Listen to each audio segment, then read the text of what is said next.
Knowing this near universal pattern helps to assess new brands and existing ones. What don't marketers know? Quite a lot. Marketers largely live in an anything-goes world where the latest fashion or fad drives an awful lot of practice. Segmentation is the recognition you can't serve everyone with equal satisfaction. This is the Zach Ansbury Show. Welcome. On today's podcast clip, we have Associate Professor Benedetta Crisafulli from Birkbeck, University of London, United Kingdom. So you've got all sorts of experience. You're not just an amazing academic. You've done some really sort of interesting stuff in industry, which you alluded to earlier. So you were the marketing assistant at the knowledge practice for 1 year. And that overlapped with your master's, I think, at some point. What did that role sort of involve?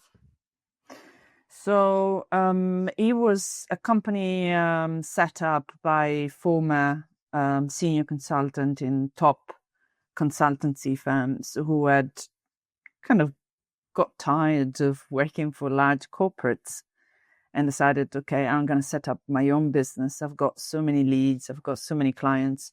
I can make a living out of it.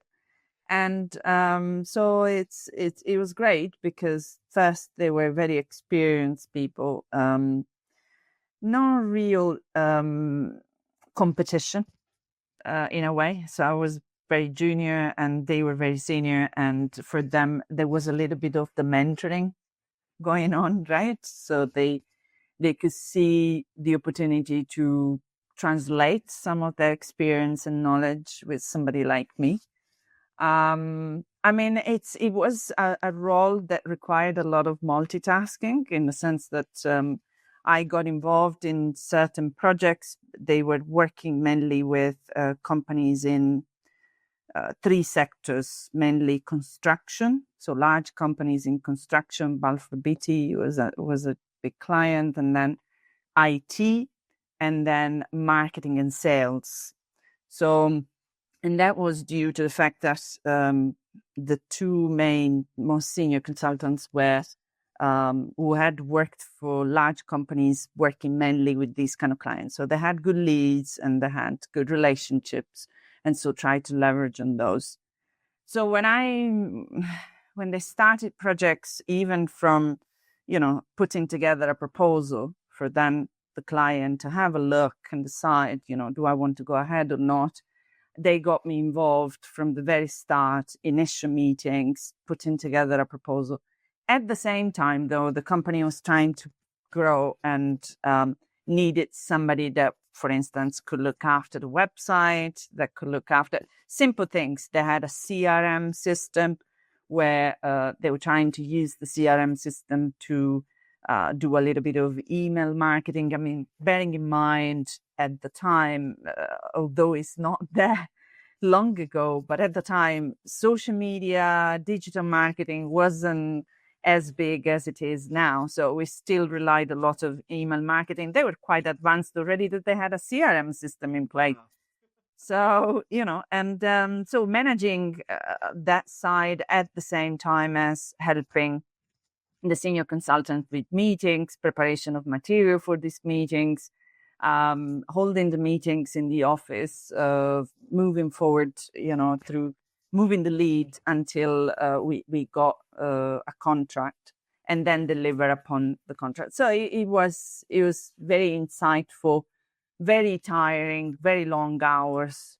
So sometimes the meetings happened at 8 a.m. and because I was living far away, it would mean leaving home at 6 and long evenings sometimes, but it was very insightful until obviously I looked for opportunities where I could also put on my CV that I had made a progression. So the opportunity, another better opportunity came along and I just took it, really.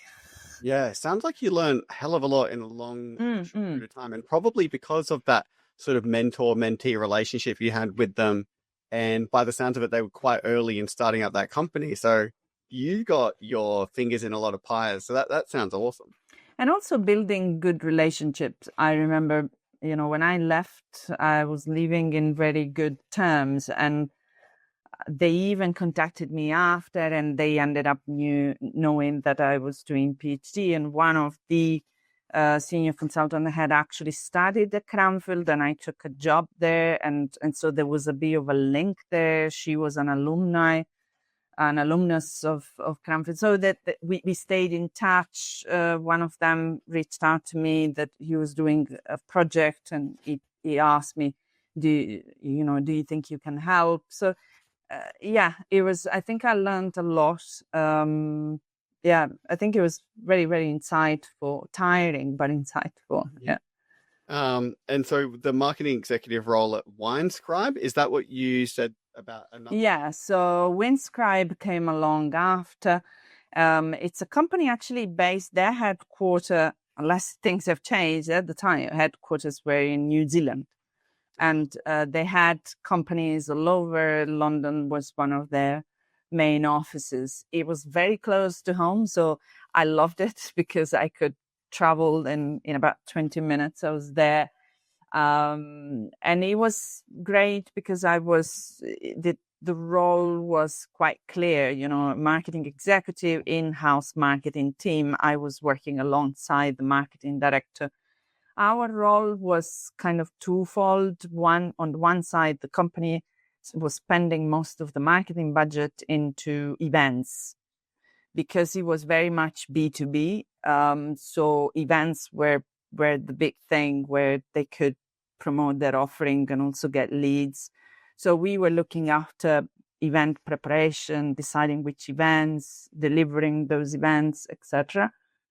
We used to have a bit of email marketing there as well. So I could translate a number of skills from the previous job into that, because they were dealing a lot with law firms and companies in healthcare. So in healthcare, God knows, everything takes ages. So when it comes to healthcare, a lot of the role was working with the sales team to build tender document, because everything has to go through tender. And so a lot of the job was marketing, supporting sales people in putting together those documents, preparing for meetings, building collaterals for that, etc. So it was very insightful. And I even, at some point, when I applied for PhD, got funding, and I had to start my master for business research, I seriously thought maybe I could do this part-time. So I went to the company and I said, can I do it part-time? And they were like, okay, if you think you can do it, we can accommodate that. So they put me on a part-time contract, but after 3 months, I was dead. So I had to make a call, do you want to keep the job or do you want to go into PhD? And I think the answer was quite clear since the start. So I ended up full-time into PhD. Hi everyone, Zach here again, and just a few quick reminders before you go. If you're listening to the podcast and are considering incorporating it into your secondary school or university courses, then please let me know and I can guide you through the process. If you're enjoying the show and getting some insights from it, then please leave me a 5-star review on your podcast listening platform. It would go a long way to spreading the word. If you know someone who would benefit from this content, then I would be thrilled if you could consider sharing this episode and its knowledge with them. And finally, thank you for becoming part of the community for this show.